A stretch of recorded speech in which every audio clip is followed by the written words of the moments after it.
नमस्कार दोस्तों, सैनवाल classes for Uttarakhand में आप सभी का हार्दिक स्वागत है। दोस्तों, आज हम उत्तराखंड के ऐतिहासिक काल से संबंधित एक प्रमुख महत्वपूर्ण टॉपिक पर बात करने वाले हैं, जिसका नाम है गोरखा अंग्रेज युद्ध। जैसा आप अपनी स्क्रीन पर देख रहे होंगे, गोरखा और अंग्रेजों को युद्ध, यानी ये जो हमारा उत्तराखंड का आधुनिक काल है, ये उससे संबंधित टॉपिक है। तो थोड़ा आधुनिक काल के बारे में जान लेते हैं कि आधुनिक काल में हम क्या क्या पढ़ेंगे उत्तराखंड से संबंधित। इसके जो प्रमुख टॉपिक हैं, पहला है गोरखा और अंग्रेज युद्ध, यानी 1814 से 1816 के बीच। दूसरा है ब्रिटिश कालीन उत्तराखंड, यानी जब यहाँ पर गोरखों और अंग्रेजों के बीच युद्ध होता है, इसमें अंग्रेज विजित होते हैं और उसके बाद 1815 से उत्तराखंड पर ब्रिटिशों का अधिकार हो जाता है, यानी अंग्रेजों का अधिकार हो जाता है। वो 1947 तक रहता है। तो इसके बीच में क्या क्या प्रमुख घटनाएं हुई और 1857 से 1947 जो स्वतंत्रता संग्राम में उत्तराखंड की भूमिका है, वो भी इसी का पार्ट है और उसको हम इसी में देखेंगे। और तीसरा है पृथक राज्य आंदोलन, यानी जब अंग्रेजों का शासन था तो उसके पहले ही, यानी आज़ादी से पहले ही, 1947 से पहले ही यहाँ पर जो हमारा पहाड़ी क्षेत्र था उसके लिए कि आंदोलन होने लगा था कि पहाड़ी क्षेत्रों की समस्याएं अलग होती हैं, उसको विकास करने की ज़रूरत है। तो उसके हिसाब से इसको अलग राज्य बना देना चाहिए। तो उसको हम 1938 से 2000 के बीच देखते हैं कि कौन कौन सी प्रमुख घटनाएं पृथक राज्य आंदोलन हेतु यहाँ का जो लोग हैं उनके द्वारा की जाती हैं और इसका इम्पैक्ट क्या पड़ा वो भी देखेंगे, और किस प्रकार से उत्तराखंड का गठन होता है 9 नवंबर 2000 में। तो आइए शुरू करते हैं। जो आज का हमारा टॉपिक है गोरखा और अंग्रेज युद्ध, ये होते हैं 1814 से 1816 ईस्वी के बीच। इसमें हम देख लेते हैं कि मैंने इनको सब टॉपिक में बांटा है कि क्या क्या इसमें महत्वपूर्ण चीज़ें हैं, उनको देख लेते हैं। पहला है गोरखा अंग्रेज युद्ध की प्रारंभिक परिस्थितियाँ, यानी वह कौन सी परिस्थितियाँ थी जो युद्ध का कारण बनती हैं, और जो दो बड़ी ये शक्तियाँ थी उस टाइम की, गोरखा और अंग्रेज, उन दोनों को एक दूसरे से युद्ध करना पड़ता है। तो उसमें जो प्रारंभिक परिस्थितियाँ थी उसको इसमें जानेंगे। दूसरा है गोरखा अंग्रेज युद्ध का तात्कालिक कारण, कि कौन कौन सा मतलब वो तात्कालिक कारण था जिसके कारण इन दोनों को, गोरखा और अंग्रेजों को, युद्ध करना पड़े। जिसमें है जो मुख्य समस्या थी वो थी बुटवल प्रांत समस्या। तो इसमें हम जानेंगे कि बुटवल प्रांत समस्या क्या थी और किस प्रकार से ये दोनों शक्तियों के युद्ध का कारण बनती है। इसके बाद जब युद्ध की जो परिस्थितियाँ थी तो युद्ध के लायक बन जाती हैं, तो फिर ऐसे में ब्रिटिश द्वारा, यानी जो उस टाइम तत्कालीन गवर्नर जनरल रहते हैं, वो युद्ध की औपचारिक घोषणा करते हैं 1 नवंबर 1814 को। फिर उसके बाद ब्रिटिश आक्रमण, तो फिर उसके बाद आक्रमण किया जाता है ब्रिटिशों द्वारा। तो इसमें दून अभियान, कुमाऊं गढ़वाल पर ब्रिटिश अधिकार, किस प्रकार से वो कुमाऊं और गढ़वाल पर अधिकार करते हैं। इसमें कुमाऊं और गढ़वाल पर ब्रिटिश अधिकार में 4-5 चीज़ें हैं जो प्रमुख घटनाएं इनसे संबंधित, जो हमारे मतलब परीक्षा के दृष्टि से इम्पोर्टेंट है। पहला है कुमाऊं सेनापति या प्रशासक बमशाह का आत्मसमर्पण, यानी जो कुमाऊं के क्षेत्र में प्रमुख प्रशासक रहता है, गोरखा सेनापति रहता है बमशाह चौधरी, उसका आत्मसमर्पण कब होता है। फिर इसके बाद मलावगढ़ की संधि अमर सिंह थापा द्वारा किस प्रकार से संधि की जाती है। उसके बाद सुगोली या संगोली बिहार की संधि होती है, जिसके तहत संपूर्ण जो उत्तराखंड और अन्य गोरखों द्वारा जो तराई वाला क्षेत्र रहता है, चाहे वो काली नदी का पश्चिमी क्षेत्र हो या मेची नदी से पूर्वी यानी सिक्किम वाला भाग हो, तो किस प्रकार से गोरखे अंग्रेजों को सौंपते हैं, तो इसमें हम जानेंगे। इसके बाद गोरखा द्वारा युद्ध घोषणा, किस प्रकार वो संगोली की संधि को मानने को मना कर देते हैं और दोबारा से युद्ध की तैयारी करते हैं। उसके बाद फिर संगोली संधि की पुष्टि व युद्ध समाप्त और उसका प्रभाव, कि किस प्रकार से वो संगोली की संधि को मानने को तैयार होते हैं और उसके बाद युद्ध समाप्त हो जाता था। उसके चाहे गोरखा हो या अंग्रेज हो, चाहे इस क्षेत्र में उत्तराखंड हो, उसके आसपास के भूभाग हो, तो इसका क्या प्रभाव पड़ता है, तो उसको इसमें जानेंगे। तो सबसे पहले आज शुरू करते हैं हम गोरखा अंग्रेज युद्ध की प्रारंभिक परिस्थितियाँ। अब देखिए, ब्रिटिश और गोरखा दोनों विस्तारवादी शक्तियाँ हैं और दोनों अपने अपने क्षेत्र में विस्तार कर रही हैं। यानी ब्रिटिश भी साउथ से धीरे धीरे उत्तर की ओर बढ़ रहे थे और इन्होंने कुछ पूर्व वाला और पश्चिमी क्षेत्र पर कब्जा कर लिया था। यानी ये भी उत्तर की ओर बढ़ रहे थे और गोरखा भी अपना प्रसार कर रहे थे। तो दोनों विस्तारवादी शक्तियों का एक दूसरे से टकराना, ये टकराव होना ही था। दोनों विस्तार कर रही हैं। प्रारंभ में क्या होता है कि दोनों शक्तियां, चाहे वो ब्रिटिश हो या गोरखा हो, एक दूसरे से सामंजस्य बिठाने का प्रयास करते हैं। अब इसमें राहुल सांकृत्यायन जी का एक कथन है कि उधर दक्षिण से अंग्रेज बढ़ते बढ़ते हिमालय की जड़ में पहुंच गए थे और उनकी भूख अब तृप्त होने वाली नहीं थी। ऐसी अवस्था में अंग्रेजों को बहाना भर चाहिए था। यानी अंग्रेज भी चाहते थे कि ये जो गोरखा विस्तार कर रहे हैं इनके साथ युद्ध हो, परंतु प्रारंभ में वो क्या करते हैं कि उनके साथ सामंजस्य बिठाने का प्रयास करते हैं, सामंजस्य बनाने का प्रयास करते हैं। परंतु जब सामंजस्य नहीं बैठ पाता तो उसके बाद वो युद्ध की रणनीति अपनाते हैं। अब इसमें देखते हैं कि प्रारंभिक परिस्थितियां क्या क्या हैं दोनों की। अब देखो प्रारंभ में क्या है, 1767 में पृथ्वी नारायण शाह द्वारा नेपाल पर आक्रमण किया जाता है। यानी जो ये पश्चिमी डोटी वगैरह का क्षेत्र है, यहाँ पे पृथ्वी नारायण शाह रहते हैं और ये नेपाल शासक पर आक्रमण करते हैं। नेपाल शासक रहते हैं उस टाइम जयप्रकाश मल। यानी उस टाइम नेपाल का एकीकरण नहीं हुआ था और वह अभी टुकड़ों में बटा हुआ था। जो पृथ्वी नारायण शाह था यह पश्चिमी क्षेत्र में शासक था और उसके द्वारा ही नेपाल का एकीकरण किया जाता है। तो वह जब नेपाल पर आक्रमण करता है तो नेपाल का शासक रहता है जयप्रकाश मल। वह क्या करता है, वो ब्रिटिश को मदद के लिए आमंत्रण करता है कि हमारी मदद करो। तो ब्रिटिश क्या करते हैं, यानी अंग्रेज उस टाइम जो कैप्टन किनलॉक के नेतृत्व में 2800 सैनिक भेजे जाते हैं इंडिया से नेपाल के लिए। तो कहा जाता है कि वह दुर्गम रास्तों से होकर जाते हैं और वहाँ पर 2800 में से केवल 80 सैनिक पहुँच पाते हैं और बाकी रास्ते में ही दम तोड़ देते हैं। यानी विषम परिस्थिति से होते हुए जाते हैं और रास्ते में ही वो काल कलवित हो जाते हैं। इसके बाद 1794 में ब्रिटिशों द्वारा जॉर्ज बोगलो को भूटान भेजा जाता है और इसमें नेपाली मार्गों का उपयोग न करने की सलाह दी जाती है। यानी यहाँ पे देखो आप परिस्थितियाँ कैसे हो गई हैं कि जॉर्ज बोगलो को भूटान भेजा जा रहा है और उसे सलाह दी जाती है कि आप नेपाली मार्गों का उपयोग ना करें। यानी जो नेपाल से गुजरने वाले रास्ते हैं उनका बिल्कुल भी प्रयोग ना करें। इसके बाद 1795 में ब्रिटिश शासन द्वारा नेपाल की आंतरिक स्थिति का पता लगाने के लिए मौलवी अब्दुल कादिर को नेपाल भेजा जाता है कि यानी वहाँ की आंतरिक स्थिति कैसी है उसका पता लगाया जाए। तो इसलिए मौलवी अब्दुल कादिर को नेपाल भेजा जाता है। ये भेजा जाता है 1795 में। 1795 में नेपाल भेज दिया मौलवी अब्दुल कादिर को। उसको भेजने का कारण ये था कि 1790 में कुमाऊं को गोरखा जीत जाते हैं, प्लस गढ़वाल पर भी आक्रमण कर लेते हैं। तो ऐसी स्थिति में जो नेपाल रहता है वो उसका विस्तार की नीति रहती है, वो अन्य क्षेत्रों पर भी आक्रमण की तैयारी करता रहता है। 1790 में उसने तिब्बत पर भी आक्रमण किया था।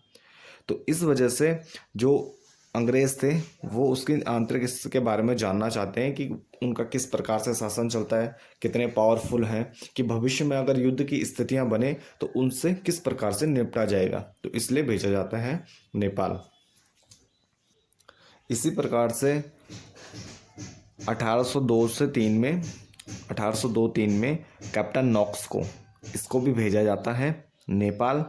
और नेपाल भेजा गया वही आंतरिक स्थिति के बारे में, यानी वहाँ के बारे में जानने के लिए कि वहाँ किस प्रकार से उनका शासन व्यवस्था है, किस प्रकार के लोग हैं। तो जब कैप्टन नॉक्स वहाँ जाता है तो उसके द्वारा जब वो वहाँ से वापस आता है तो उसके द्वारा कहा जाता है कि नेपाली जो जनता है उसके द्वारा पूर्णतः उसे असहयोग देखने को मिला।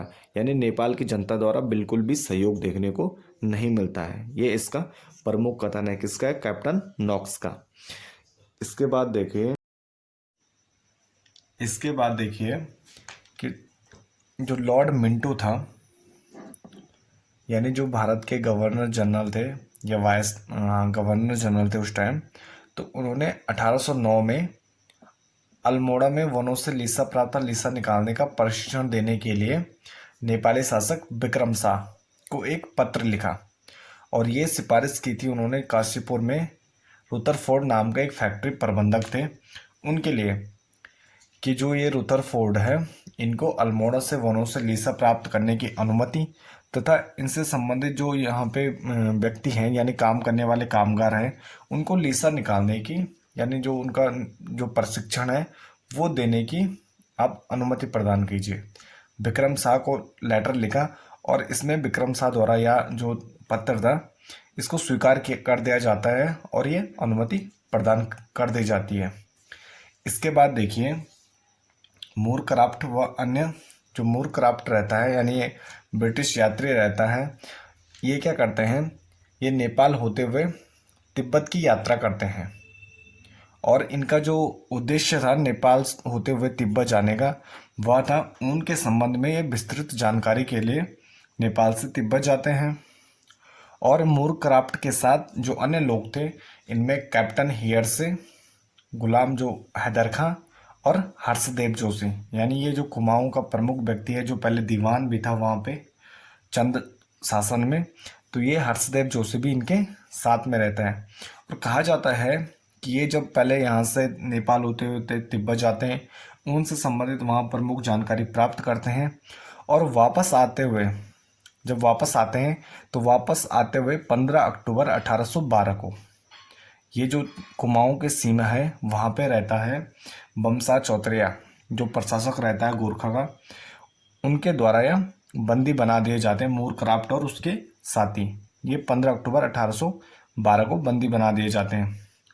और फिर यहाँ से जो ब्रिटिश गवर्नमेंट है वो नेपाल के राजा को लेटर देती है पत्र व्यवहार होता है। फिर उसके बाद उनकी आज्ञा से 5 नवंबर 1812 को बमसा के आदेश पर यानी जो बमसा चौतरिया है उसके आदेश द्वारा इन सबको रिहा किया जाता है। इसके बाद देखिए कि अब परिस्थितियाँ कैसी हैं।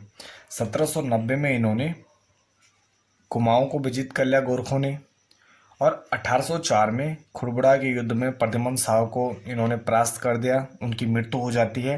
यानी पूरे गोरखा का शासन पूरा विस्तृत है गढ़वाल और कुमाऊं पर।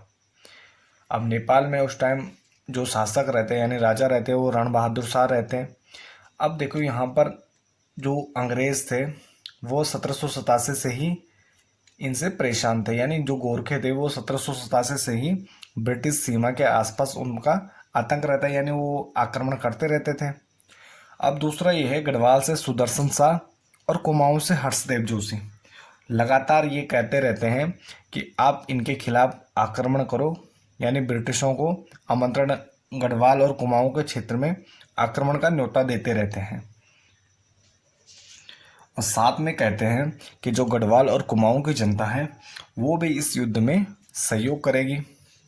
तो यहाँ पर जो ये परिस्थितियाँ रहती हैं फिर क्या होता है कि जो ब्रिटिश शासक रहते हैं उनका भी कहीं ना कहीं एक वो बन जाता है कि जो गढ़वाल और कुमाऊं के क्षेत्र में लगातार जो गोरखों का शासन है वो भी विस्तारवादी नीति के चलते लगातार विस्तार कर रहे हैं कि उनको रोकना जरूरी है। तो ये यही कारण होते हैं कि ब्रिटिश गोरखा युद्ध का एक विस्तारवाद जो दो शक्तियाँ रहती हैं विस्तारवादी शक्तियाँ रहती हैं उनका जो ये परिणाम होता है ये प्रारंभिक परिस्थितियों का एक युद्ध के रूप में परिणित होता है। अब देखिए कि जो गोरखा अंग्रेज युद्ध है उसका तात्कालिक कारण क्या बनता है कि जो इन सब घटनाओं के होने के बावजूद जो एक प्रमुख घटना है जिससे कि वो दोनों विस्तारवादी शक्तियाँ युद्ध करने के लिए मजबूर हो जाती हैं। अब देखिए जो गोरखा और अंग्रेज युद्ध होते हैं उसका तात्कालिक कारण क्या बनता है। अब जैसे आप मैप देख रहे होंगे इसमें ये जो बुटबुल प्रांत रहता है इसके ऊपर पलपा है और इसके नीचे यूपी का गोरखपुर है और इसके बगल में लखनऊ यानी जो ये गोरखपुर रहता है इसके अधीन रहता है बुटबुल और पलपा यानी जो नेपाल का दक्षिणी भाग है ये गोरखपुर के अधीन रहता है यानी जो गोरखपुर का शासक रहता है वो इसके अंडर में रहते हैं। अब इसके बाद देखिए कि परिस्थितियाँ क्या होती हैं। अंग्रेजों द्वारा लखनऊ पर कब्जा किया जाता है, यानी जो लखनऊ का नवाब रहता है उसको परास्त कर दिया जाता है। और ये गोरखपुर और बुटवल प्रांत लखनऊ के नवाब के अधीन रहते हैं। तो जब ब्रिटिश लखनऊ के नवाब को परास्त कर देते हैं तो वो गोरखपुर और इन क्षेत्रों पर, बुटवल और पलपा आदि क्षेत्रों पर अपना वैधानिक अधिकार मानते हैं। तो इसी क्रम में जो गवर्नर, तत्कालीन गवर्नर जनरल रहते हैं लॉर्ड हेस्टिंग्स, 1813 से 23 के बीच, तो वो क्या करते हैं, लेटर भेजते हैं काठमांडू के शासक को, यानी नेपाली राजा को लेटर भेजते हैं। इसी बीच क्या होता है, जो पलपा का शासक रहता है या एक टाइप से गणपति रहता है, पृथ्वी नारायण शाह, यानी जो पृथ्वी नारायण है, ये जो काठमांडू के शासक हैं या राजा है, वह क्या करता है, इसको अपने अधीन कर लेता है और काठमांडू में कैद कर दिया जाता है। इसके बाद वहाँ पे अंबर सिंह नाम का जो व्यक्ति रहता है वह गणपति बनता है। तो इसके बाद लॉर्ड हेस्टिंग जैसे ही यहाँ पे इन क्षेत्रों की मांग करता है कि हमने लखनऊ के राजा को परास्त किया है, इसलिए इस क्षेत्र पर हमारा वैधानिक अधिकार है। तो जैसे ये मांग होती है तो काठमांडू के नेपाली शासक है वह साफ इनकार कर देता है कि इन क्षेत्रों पर हमारा कब्जा है। तो इसी क्रम में लॉर्ड हेस्टिंग द्वारा अप्रैल 1814 में वहाँ पर एक थाना स्थापित किया जाता है बुटवल प्रांत के क्षेत्र में। वहाँ पे थाना स्थापित कर दिया जाता है और सिविल अधिकारियों की नियुक्ति कर दी जाती है। अब जैसे ही नियुक्ति होती है तो कुछ टाइम बाद काठमांडू से आक्रमण होता है 29 मई 1814 को। ये होता है मनराज फौजदार के नेतृत्व में और गोरखों द्वारा बुटवल प्रांत पर, यानी जो ये थाना रहता है इसको जला दिया जाता है। जो अंग्रेज अधिकारी रहते हैं उनकी मृत्यु हो जाती है, उनको मार दिया जाता है और इस पर कब्जा हो जाता है गोरखाओं का। अब जैसे ही गोरखा यहाँ पर बुटवल प्रांत पर एक बार कब्जा कर लेते हैं तो ब्रिटिशों द्वारा गोरखपुर छावनी से अंग्रेजों की एक टीम भेजी जाती है, यानी सेना भेजी जाती है, और वो दोबारा से बुटवल पर कब्जा कर लेते हैं और बुटवल को अपने अधीन कर लेते हैं। फिर पुनः काठमांडू यानी गोरखों का आक्रमण होता है और वो बुटवल को दोबारा से कब्जे में ले लेते हैं। इसके बाद जब लॉर्ड हेस्टिंग द्वारा ये सब चीज़ें देखी जाती हैं तब उन्हें लगता है कि अब यहाँ पे युद्ध करना बहुत ही ज़रूरी हो जाता है। तो यही जो बुटवल प्रांत समस्या है, इसी के कारण या युद्ध का तात्कालिक कारण बनता है और लॉर्ड हेस्टिंग द्वारा गोरखों के विरुद्ध औपचारिक युद्ध की घोषणा कर दी जाती है। अब इसमें देखिए, जो औपचारिक युद्ध घोषणा होती है लॉर्ड हेस्टिंग द्वारा, जो तत्कालीन गवर्नर जनरल थे, वह की जाती है 1 नवंबर 1814 में। यानी 1 नवंबर 1814 को गोरखों के विरुद्ध औपचारिक युद्ध की घोषणा की जाती है। तो जो इसके पीछे कारण थे वो कारण थे, एक तरफ आप देखिए गढ़वाल से सुदर्शन शाह लगातार मांग कर रहा होता है कि आप गोरखों के विरुद्ध आक्रमण कीजिए, और दूसरा कुमाऊं से इसी प्रकार की मांग हर्षदेव जोशी भी कर रहा होता है, और प्लस यहाँ पर जनता का समर्थन मिलने के भी भरपूर चांस थे, यानी भरपूर समर्थन मिलने के वो था। तो यहाँ पे क्या होता है कि जो ब्रिटिश गवर्नर जनरल रहते हैं वह 1 नवंबर को इनके खिलाफ गोरखों के विरुद्ध औपचारिक युद्ध घोषणा कर देते हैं, यानी जो नेपाली शासक हैं काठमांडू या नेपाल के विरुद्ध औपचारिक युद्ध की घोषणा की जाती है। अब इसके बाद देखिए कि ब्रिटिश आक्रमण किस प्रकार से होता है गोरखों के विरुद्ध। इसमें सबसे पहले जो गवर्नर जनरल है लॉर्ड हेस्टिंग द्वारा, उनके द्वारा जो ब्रिटिश सेना रहती है, यानी 22,000 सैनिकों की एक फौज तैयार की जाती है और उसको 4 भागों में बांट लिया जाता है। और चारों जो सेना रहती है उनके जो प्रमुख सेनापति नियुक्त किए जाते हैं, जिनमें जो 4 प्रमुख सेनापति उनके नाम हैं बेनेट, यानी मेजर जनरल बेनेट मार्ले, ये रहते हैं बिहार के क्षेत्र में, और इनको लगभग 8,000 के आसपास सैनिक दिए जाते हैं। इसके बाद मेजर जनरल JS वुड, यानी जॉन सुलिवान वुड, ये गोरखपुर के क्षेत्र में रहते हैं और इनको 4,000 सैनिक दिए जाते हैं। इसके बाद मेजर जनरल रॉबर्ट रोलो जिलेस्पी, ये मेरठ डिवीजन से संबंधित है और इनको लगभग 3513 के आसपास सैनिक दिए जाते हैं।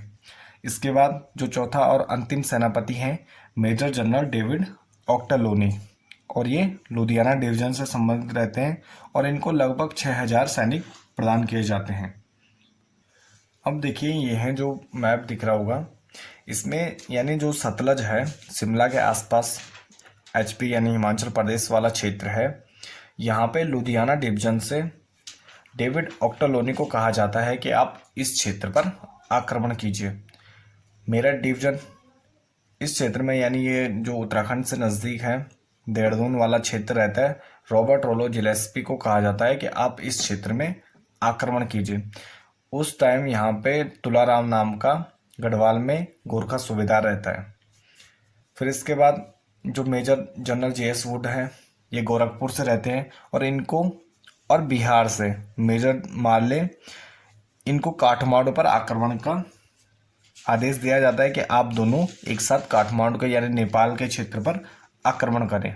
तो ये अंग्रेजों की नीतियां थी कि किस प्रकार से एक साथ पूरे नेपाली जो इनका अधिकार क्षेत्र है उस पर आक्रमण किया जाए। इसी क्रम में सबसे पहले दून अभियान किया जाता है।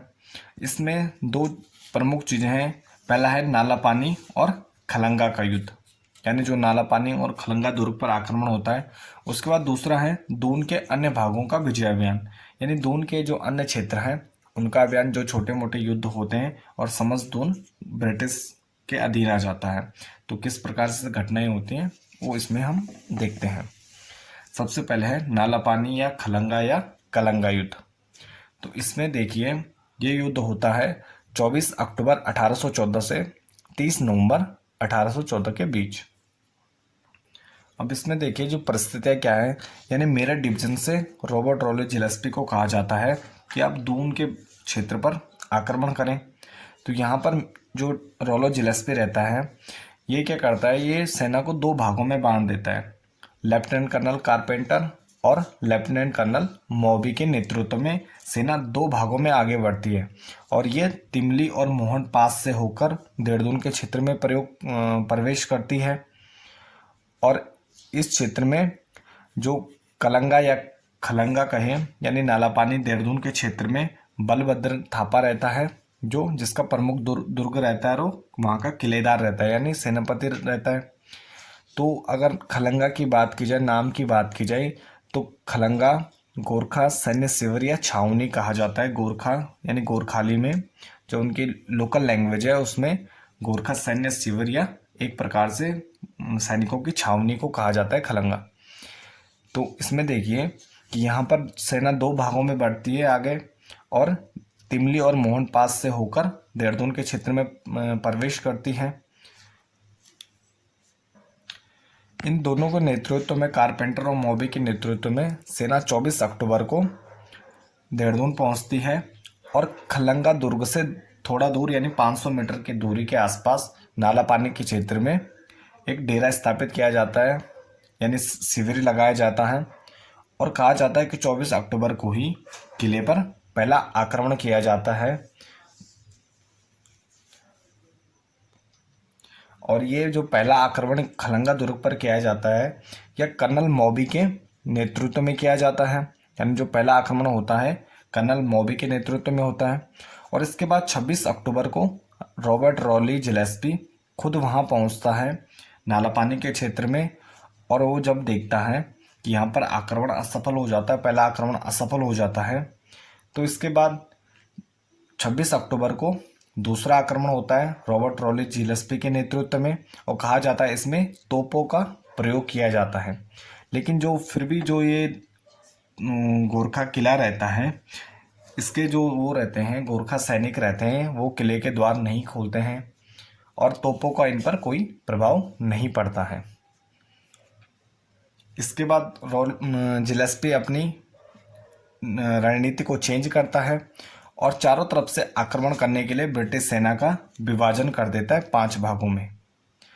इसमें जो 5 भागों में इनके प्रमुख सेनापति बनाए जाते हैं जिनमें John Foster, major Kelly, captain John Campbell, colonel Carpenter और मेजर लाडलो नाम के 5 सेनापति बनाए जाते हैं और ये चारों तरफ से किले पर आक्रमण करने के लिए रहते हैं कि चारों तरफ से एक साथ आक्रमण किया जाए और दुर्ग पर कब्जा किया जाए। तो तीसरा आक्रमण होता है, ये होता है 31 अक्टूबर को। और जैसे ही इस दुर्ग में आक्रमण होता है, कहा जाता है कि इस युद्ध में जिलेस्पी की मृत्यु हो जाती है। और जो आक्रमण रहता है, यानी जो ब्रिटिश सेना द्वारा आक्रमण किया जाता है, उसको रोक दिया जाता है। 1 नवंबर से 24 नवंबर 1814 तक युद्ध विराम किया जाता है और दिल्ली से मदद मांगी जाती है खलंगा पर आक्रमण करने के लिए, यानी इसको विजित करने के लिए दिल्ली से मदद के लिए पत्र व्यवहार किया जाता है। इसी बीच जब तक ये पत्र व्यवहार चल रहा है, यानी दिल्ली से मदद मांगी जा रही है, तो इसी बीच जो खलंगा किले में जो पानी का स्रोत रहता है, तो उसको बंद कर दिया जाता है।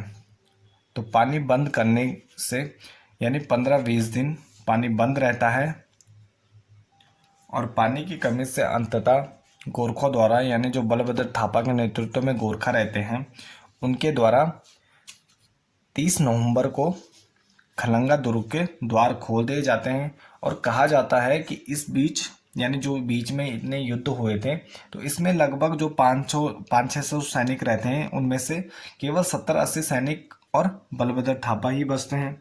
तो कहा जाता है कि ये जैसे द्वार खोलते हैं, उसके बाद ये जो ब्रिटिश सेना रहती है, इसको मतलब जो इसके सैनिक रहते हैं, यानी सैनिकों को काफ़ी मात्रा में मार देते हैं और अंततः लड़ते हुए बलभद्र थापा तथा उसके जो 70-80 गोरखा सेना रहती है, उनकी भी वो मृत्यु हो जाती है। तो अंग्रेजों ने बलभद्र थापा और उसकी साथियों की जो वीरता से प्रभावित होकर उन्होंने रिस्पना नदी की इनकी याद में 2 स्मारकों का निर्माण किया है। इसमें पहला है रॉबर्ट रॉलेस जिलेस्पी, यानी जो उनका अपना सेनापति रहता है, और उसकी मृत सैनिकों की याद में एक स्मारक बनाया है। और दूसरा है बलभद्रता उसकी साथियों की याद में दूसरा स्मारक बनाते हैं, उसकी वीरता से प्रभावित होकर। ये रिस्पना नदी के तट पर है। और इसमें ब्रिटिश अधिकारी और एक जो प्रत्यक्षदर्शी रहता है, यानी कैप्टन फ्रेजर नामक व्यक्ति रहता है, उसके द्वारा बलभद्र व उसके साथियों की वीरता की प्रशंसा की गई है। इसके बाद जब खलंगा यानी कलंगा युद्ध समाप्त हो जाता है और 30 नवंबर को बलभद्र थापा की डेथ हो जाती है और इसके साथ ही दुर्ग पर कब्जा हो जाता है, तो इसके साथ ही दोनों के अन्य भागों का विजय अभियान प्रारंभ होता है। 4 दिसंबर 1814 को कालसी के ऊपर बैराटगढ़ नाम की जो जगह है, वहाँ पर जो गोरखा सेना रहती है उसको परास्त कर दिया जाता है और वहाँ पर भी ब्रिटिशों का कब्जा हो जाता है। उसके बाद जौंटगढ़ पर भी अंग्रेजों द्वारा विजय प्राप्त की जाती है, यानी जो देहरादून का पश्चिमी वाला क्षेत्र है, पश्चिमी भाग है चक्राता जौनसार वाला, तो उस क्षेत्र में भी ब्रिटिशों द्वारा कब्जा कर लिया जाता है और गोरखों को परास्त कर दिया जाता है। यानी समस्त दून व जौनसार क्षेत्र अब ब्रिटिशों के अधीन हो जाता है। इसके बाद कुमाऊं और गढ़वाल पर ब्रिटिश अधिकार। अब देखिए कुमाऊं और गढ़वाल पर ब्रिटिश अधिकार किस प्रकार से किया जाता है। इसमें अब देखिए परिस्थितियाँ क्या हैं। कुमाऊं में बमसा चौधरी रहता है, जो कुमाऊं क्षेत्र का प्रशासक रहता है, और हिमाचल प्रदेश और गढ़वाल के क्षेत्र में अमर सिंह थापा का शासन रहता है। और अमर सिंह थापा के अधीन ही बख्तावर सिंह नाम का शासक रहता है, जिसको गढ़वाल का क्षेत्र सौंपा जाता है। अब यहाँ पर जो ब्रिटिश मेजर जनरल डेविड ऑक्टोलोनी था, जो 4 सेनापतियों में से एक था, तो इसके द्वारा हिमाचल प्रदेश के क्षेत्र में आक्रमण किया जाता है। और यहाँ पर मलाव नामक प्रमुख दुर्ग था, जहाँ पर अमर सिंह थापा निवास कर रहा था। यानी मलाव दुर्ग में प्रमुख अमर सिंह थापा, यहाँ से वो सारी चीज़ें कंट्रोल करता था।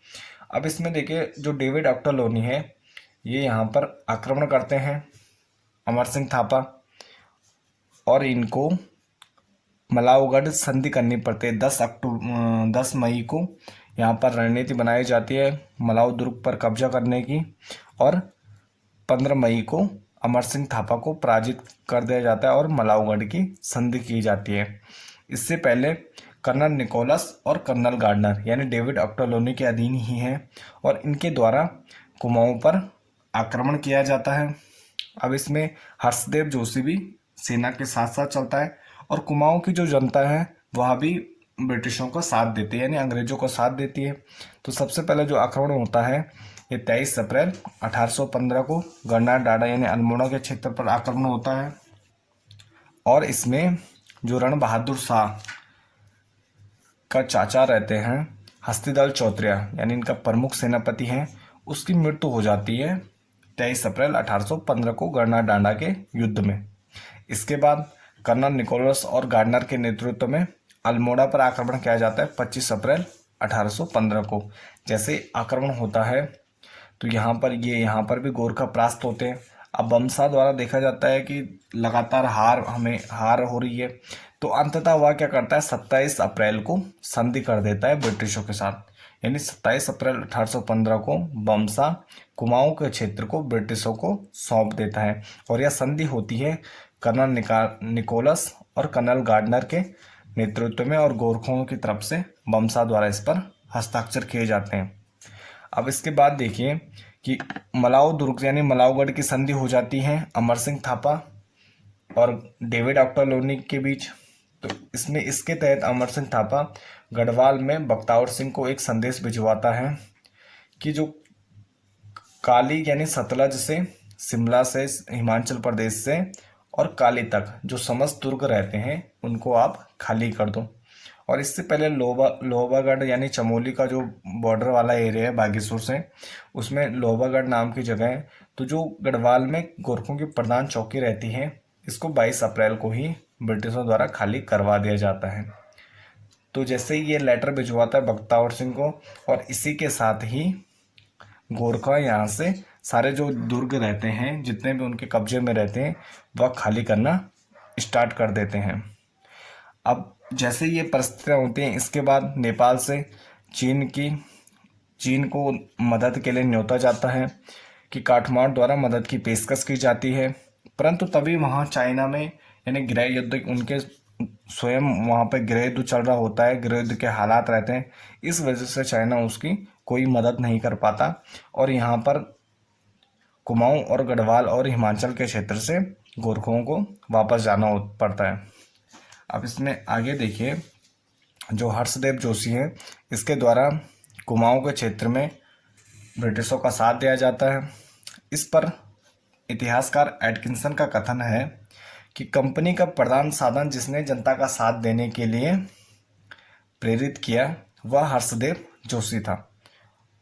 यानी जो कंपनी का प्रमुख साधन था जिसने जनता को साथ देने के लिए प्रेरित किया वह हर्षदेव जोशी था। इस समय जो मेहरा, फड़तियाल, तड़ागी यानी जो प्रमुख जातियाँ थी, जो संसाधन संपन्न जातियाँ थी, वह ब्रिटिशों की मदद करती है, वो हर्षदेव जोशी के नाम से करते हैं। और इस प्रकार कुमाऊं और गढ़वाल पर ब्रिटिशों का अधिकार हो जाता है। इसके बाद देखिए, जब अमर सिंह थापा की हार हो जाती है तो उसके बाद सुगोली या संगोली की संधि 2 दिसंबर 1815 को की जाती है। यानी 28 मई 1815 को नेपाली राजा के मोहर लगी एक अधिपत्र के साथ गजराज मिश्र और चंद्रशेखर उपाध्याय सुगोली या सगोली बिहार में लेफ्टिनेंट कर्नल ब्रेडशॉ से मिलते हैं और उनको यह अधिपत्र सौंपते हैं, और जिसमें 2 दिसंबर 1815 को ब्रेडशॉ द्वारा हस्ताक्षर कर दिए जाते हैं और चंद्रशेखर उपाध्याय को वापस दिया जाता है। तो जो गजराज मिश्र थे वह राजा रण बहादुर शाह के गुरु थे। यानी जो संगोली या सुगोली की संधि हुई थी, यह गजराज मिश्र, चंद्रशेखर उपाध्याय और अंग्रेजों की तरफ से ब्रेडशॉ के बीच हुई थी। अब इसमें देखिए संधि की प्रमुख शर्तें क्या थी। इसमें जो संधि की प्रमुख शर्तें थी, गोरखों द्वारा दावा छोड़ना समस्त तराई भाग से, काली नदी के पश्चिमी का समस्त पहाड़ी क्षेत्र यानी गढ़वाल और कुमाऊं का पूरा क्षेत्र, और मेची नदी का पूर्वी भाग यानी जो सिक्किम वाला एरिया है, नेपाल और सिक्किम की बॉर्डर पे जो मेची नदी बहती है, तो उससे पूर्वी भाग यानी नेपाल का पूर्वी भाग यानी सिक्किम वाला क्षेत्र, उससे समस्त तो तराई क्षेत्र है, पहाड़ी क्षेत्र है गढ़ कुमाऊं का, और मेची नदी का पूर्वी भाग है, उससे गोरखों को दावा छोड़ना यानी अपना अधिकार क्षेत्र से बाहर रखना। इसके साथ ही काठमांडू में एक ब्रिटिश रेजिडेंट को रखना, और पहला जो रेजिडेंट रहता है वो ई गार्डनर था। इसके बाद गोरखाओं को ब्रिटिश सेना में भर्ती करने पर सहमति बनती है। ये प्रमुख शर्तें रहती हैं, यानी ये जो भी शर्तें एक तरफा शर्तें रहती हैं सगोली की संधि को, जो ब्रिटिशों के पक्ष में ज़्यादा रहती हैं। इसके बाद देखिए गोरखों द्वारा पुनः युद्ध की घोषणा की जाती है, वो की जाती है फरवरी 1816 में। यानी जो एक तरफा शर्तें हैं और प्लस जो अमर सिंह थापा यानी जो थापा ग्रुप रहता है नेपाल में, वह कहीं ना कहीं इस संधि को स्वीकार करने के पक्ष में नहीं था। वह चाहता था कि दोबारा पुनः युद्ध हो, और उसका कारण, इसमें कारण देखिए जो प्रमुख कारण था, एक तो संगोली की जो शर्तें थी वो एक तरफा अधिक थी, यानी ब्रिटिशों को पक्ष में ज़्यादा थी। दूसरा, गोरखों का अत्यधिक क्षेत्र है उस पर कब्जा खोना, यानी चाहे वो पूर्वी भाग हो, पश्चिमी भाग हो या दक्षिणी भाग हो, तो उनका जो समस्त कब्जा वाला क्षेत्र था वह उनके हाथ से चला जाता है। तीसरा, काठमांडू में एक ब्रिटिश रेजिमेंट रखना जो अस्वीकार किया जाता है, यानी ब्रिटिशों को यहाँ पे अपने खर्चे पर रखना। फिर चौथा, नेपाल में थापा दल द्वारा संधि को अस्वीकार करना, जो प्रमुख कारण भी रहता है, यानी जो अमर सिंह थापा ग्रुप था वह इस संधि को अस्वीकार करता है और दोबारा से युद्ध चाहता है। तो इसी क्रम में जो उसके गुरु रहते हैं गजराज मिश्र, यानी रण बहादुर शाह के गुरु रहते हैं, उनको कहा जाता है कि आप दोबारा से युद्ध की घोषणा कीजिए। और इसी के साथ दोबारा से फरवरी 1816 में गोरखों द्वारा पुनः ब्रिटिशों के साथ युद्ध घोषणा की जाती है। अब नेक्स्ट देखिए कि सुगोली या संगोली की संधि की पुष्टि, युद्ध समाप्ति और उसके क्या प्रभाव, यानी उसके क्या इम्पैक्ट पड़े। अब इसमें देखिए जब दोबारा से युद्ध घोषणा की जाती है तो 10 फरवरी को डेविड ऑक्टालोनी के नेतृत्व में नेपाल को प्रस्थान किया जाता है, यानी पुनः आक्रमण के लिए सेना भेजी जाती है, जिसमें नेपाल के पास वाले क्षेत्र भिद्दाखीरी और मकवानपुर पर छोटे युद्ध होते हैं और इस पर ब्रिटिशों की विजय होती है और जिसमें गोरखों की पराजय होती है। अब इसके बाद कर्नल निकोलसन और निकोलस को डोटी पर हमले का आदेश किया जाता है।